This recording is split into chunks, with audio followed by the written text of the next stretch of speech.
dan ora percaya, tapi ternyata setelah sekarang masya Allah temenanan. Dulu niku lek kula belajar satu malam suntuk kuat pikiran tuh kuat, ngapalkan kuat. Sekarang mutolaah pakai komputer ngono kae lah. 1 jam niku wis pikiran itu pun lemes. Coba kayak karuan. Betul. Waman nu'ammirhu nunakisku fil khalq. Semua orang yang usianya ditambahi maka kemampuan kekuatannya dikurangi terus berkurang. Mulane barang sing wis lawas itu panggah enek sing rusak. Mobil niku mobil bekas rada lawas iki panggah nang bengkel ae. Wong nggih ngoten, mulai wis lawas balik nang apotik gawe. Batu tukang pijet. Balik nang apotik tukang pijet, minyak itu duduk minyak wangi pakai Remason.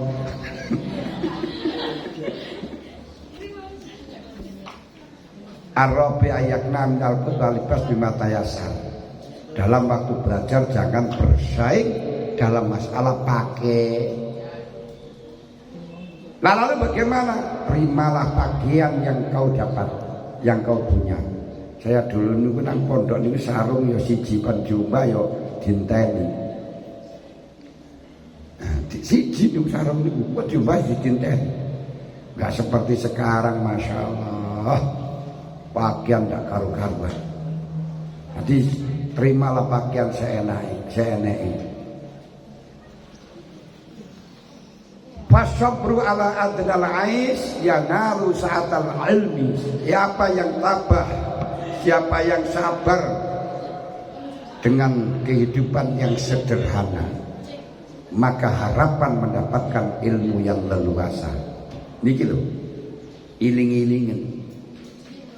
Fasabru wa bisabri ala adnal ais, dengan kamu sabar atas penghidupan, atas pengapot jiwa sing rendah, atas penghidupan yang sederhana, yanalu sa'atal ilmi, kau akan mendapatkan ilmu yang luas. Tapi tidak ono sing tukang mejeng ae pakaian ae sibuke ya gur mejeng tok ngono ae. Ora iso duwe ilmu sing akeh. Wajama samal qalbi mutafariqatil amal, dan akan bisa mengkompromikan, mengkabulorasikan hati dari beberapa angan-angan.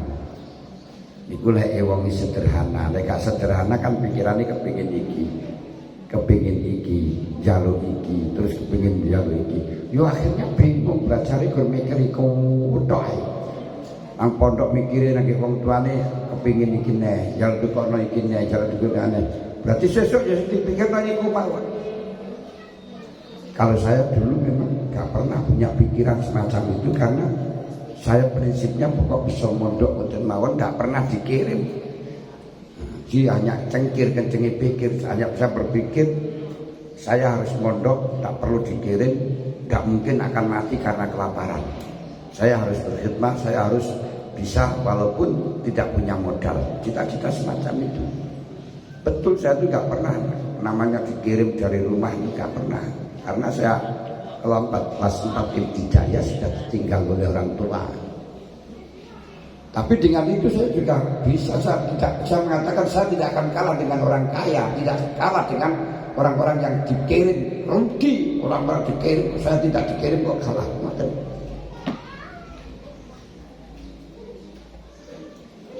Masya Allah. Wa yatafajjaru fiha yanabiul hikam. Orang yang hidup dengan sederhana, nrimo saenek niku akan memancar beberapa sumber hikmah.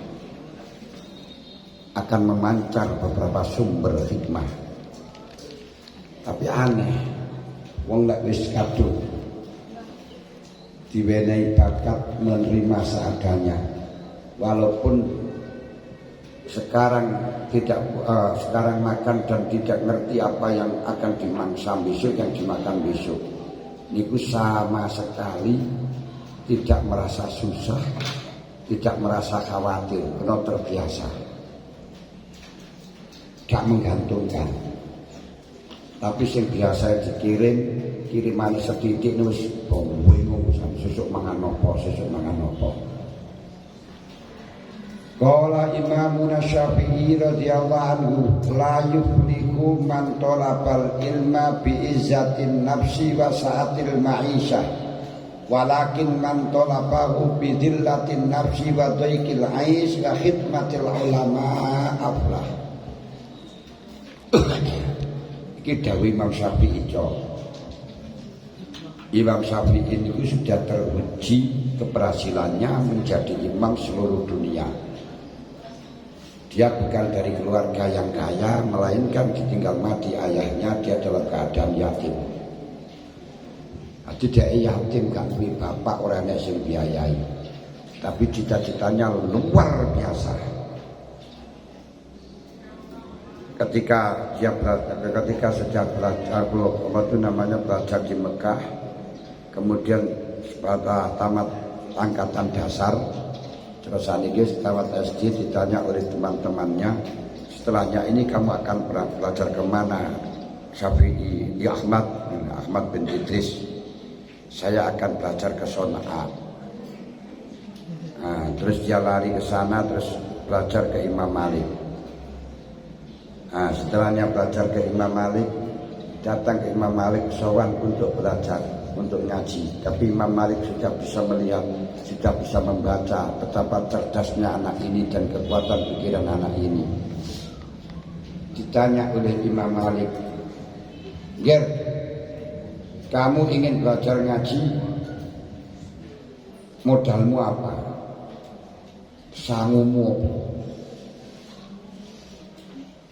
Tak diduga di hadapan Imam Malik dia hanya menangis, mengatakan, "Tawakkaltu birrizqi 'ala Allahi khaliqi wa aiqantu la syakka huwa raziqi."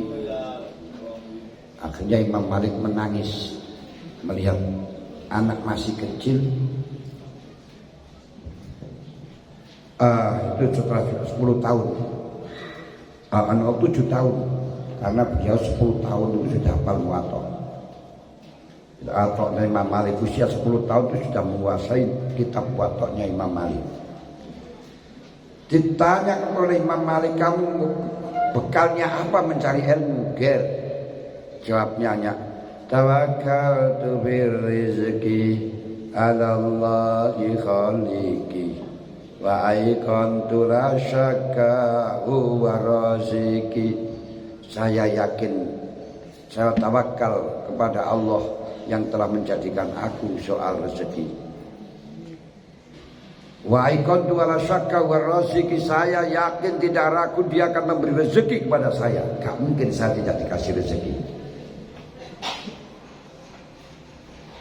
Wa aiqantu la syakka huwa raziqi. Niku Imam Malik meneteskan mata, anak ini memang luar biasa, keinginannya luar biasa, sehingga ditangani sendiri. Akhirnya sampai 10 tahun, aku usia 10 tahun sudah hafal habis muwatta. Usia 14 tahun sudah dilegalkan untuk menjadi mufti berfatwa, karena pikirannya sangat cerdas. Niku ora usah modal. Nah, kenapa bisa dikasih legalitas fatwa? Itu dawa. Ketika dia pulang dari Yaman, setelah mondok, karena di pondoknya itu sudah ngalim, sehingga dengan sudah ngalim itu sudah banyak santrinya. Di pondok ini banyak orang-orang yang kursus, orang yang belajar, dan uangnya banyak. Itu cara dihitung sekarang itu sudah miliaran. Karena dulu itu uang cash ada 1 karung uang dibawa pulang. Begitu beliau masuk di negara Mekah, Dia diistirahat di sebuah tenda dan dikawal oleh santri-santrinya. Niku wis sugih, mulane wong nek pinter wis ora rasa kekurangan, nang pondok niku cukup. Saya saja dulu yang gak pinter, niku gak pernah beli rokok. Tapi setiap hari rokok datang. Kamar saya itu di tengah sawah. Gua ada gubuk, ada tempat kantongnya rokok. Niku kalau saya hitung di bulan belikan sepeda motor sudah dapat 2 mungkin. Nah, surya sudah kepenuh untuk pagar kamar. Jadi orang-orang datang untuk belajar, diajak melekan, saya diberi kasih rokok, terus dibuatkan kopi. Gak pernah bikin kopi, tapi setiap hari minum kopi, rokok, sudah. Jajan ya, setiap ada pulang ya jajan terus. Gak modal, cukup. Pokok duit kesekilan. Dan kalau kamu punya kesekilan, mampu mengkursus teman-teman, mampu mendotring teman-teman, wis salah. Mulai digajak ngopi sembarang jangan rambayang. Karena dibutuhkan. Nah, Imam Syafi'i di pondoknya sudah alim, banyak belajar, akhirnya santrinya sudah banyak, pulang dikawal oleh santrinya. Sebelum sampai ke Mekah, sudah masuk ke perbatasan Mekah, dia itu istirahat dan mengutus seorang utusan menyampaikan kepada ibunya kalau Imam Syafi'i Tayi Ahmad bin Idris akan pulang dan membawa ini. Begitu yang mengkabarkan datang ke ibunya Imam Syafi'i di Mekah, menyampaikan bahwa Ahmad bin Idris Asy-Syafi'i telah pulang, sekarang sudah di perbatasan Mekah, biar ibunya siap-siap biar gampangan. Dan dia sudah membawa modal ini untuk beli tanah untuk Janu. Langsung ibunya mengatakan, sampaikan kepada Ahmad, karena namanya Imam Syafi'i itu Ahmad bin Idris Ahmad. Sampaikan, ibunya tidak menerima kedatangannya. Ibunya tidak menerima kedatangannya. Saya perintahkan dia untuk ngaji, bukan untuk bekerja. Akhirnya untuk pulang, hartanya yang karungan tadi harus dihabiskan terlebih dahulu. Maka diberikan kepada fuqara masakin. Setiap orang datang dikasih satu cawuk. 1 hari habis. Baru setelahnya habis, utusan lagi ke ibunya, sudah habis, tidak mau apa-apa, dipersilakan datang. Orang malah nang pondok karo nyebut gawe karo bisnis mulih oleh iso tuku mobil, iso tuku motor, enggak. Loh itu. Beda lagi kalau saya tuh ke pondok pulang gawa bojo, gawa anak. Orang gawa bondo tapi gawa bojo, gawa anak. Itu enaknya nang kono. Iki diantaranya. Gak apa-apa sampean mondok terus sampean ngaji pulang sudah punya istri, no problem. Tapi jadi kemang ada batasnya, jangan bermain istri, jangan main putri. Nanti saja sudah, kalau sudah waktunya dengan gurumu akan dipikirkan sendiri. Orang usah tergesa-gesa. Siapa saja yang mencari ilmu dengan izzatin nafsi, kesombongan dan penuh dengan kecukupan, gak akan sukses. Gitu tenono. Makanya biasanya orang-orang kuno sekalipun kaya, kalau anaknya akan belajar ilmu, belajar ngaji, silakan kamu belajar. Saya tidak akan membiayai kamu. Kalau kamu ingin biaya, ingin harta, kau bisa mondok rumah saja. Hartamu kamu cukup, kamu urus hartaku. Kalau kamu milih jalur pondok, jalur ngaji, gak usah saya biayai. Jalur ke sana. Karena kamu kalau saya biayai, saya kasih harta, gak ada gunanya, gak akan berhasil. Kalau kamu milih jalur harta, gak usah mondok, ini urusi hartanya. Sudah bikin pacul yang besar.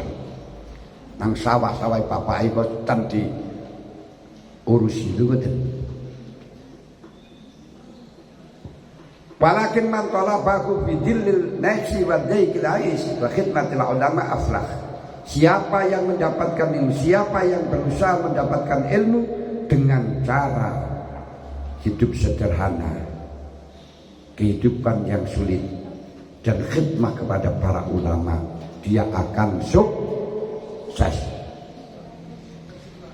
Wa man talabal uluma bi ghairi riyadatin kamu kiti siraji bila nukutin. Siapa yang ngaji tanpa dengan riyadah, sama halnya menyalakan api tanpa korek. Memang nyalakan api tanpa korek bisa, namun sulit untuk menyala. Tidak seperti menyalakan api dengan korek. Ini guru. Jadi wong boleh ilmu sing tanpa didasari kesulitan. Niku gak barokah, ilmu ini sulit untuk mendapatkan. Mulane kesulitan. Nah, dalam kesulitan niku lek sampean Semer Mbah Dim Mbaran niku mondok nang Lirboyo, kalau dikirim satu hari itu dihabiskan. Apa dicak mayor. Setelahnya itu ya sudah, gak mikir apa yang aku makan besok, gak mikir. Pokoknya saya dintekno wape kancane dijak mayor dianu kabeh. Lah sesuk ora usah mikir ya mbuh mangani piye kowe jam mayor karo kancane ya mangan enggak ya ngombe ngono sae. Lho tengriku.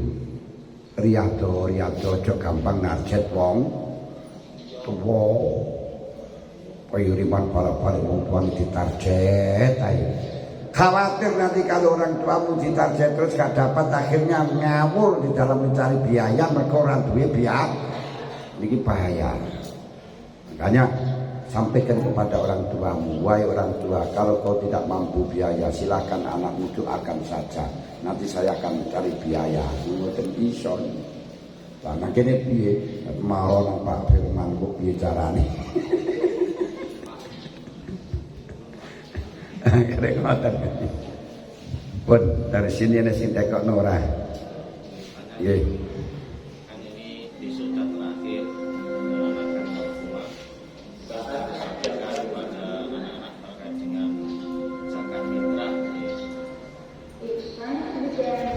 Nggih, jadi gini. Kita tidak usah untuk mempersulit dari wali santri, apalagi nambahi biaya kita sendiri, menambahi beban kita. Lek ngomong zakat di sini nggak masalah, tapi yang menurut yang terbaik malah nggak usah zakat di sini, biar dizakati orang tuanya di rumah. Kenapa? Lek zakat tengriki niku syek mukhtalafun beh, walaupun ikhtilafnya kuat di antara ulama, antara yang mengesahkan dengan yang tidak mengesahkan. Tapi kalau nanti dizakati ketika dia di rumah, niku tidak ada satupun yang tidak mengesahkan. Kenapa?